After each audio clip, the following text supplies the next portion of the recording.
Tentara Nasional Indonesia atau TNI akan merayakan hari ulang tahun ke-79 pada Sabtu 5 Oktober 2024 mendatang.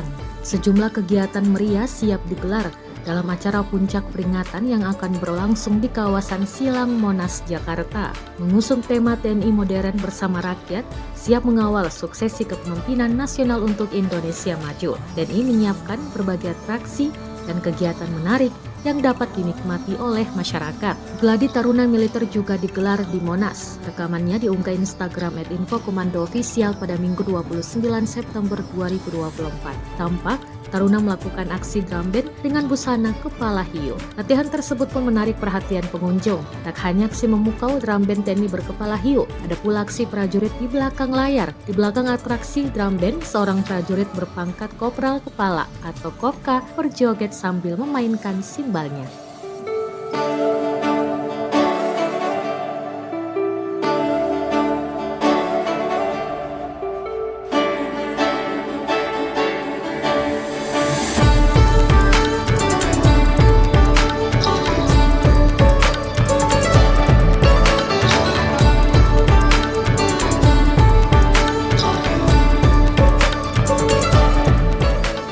Download Tribun X sekarang, menghadirkan lokal menjadi Indonesia.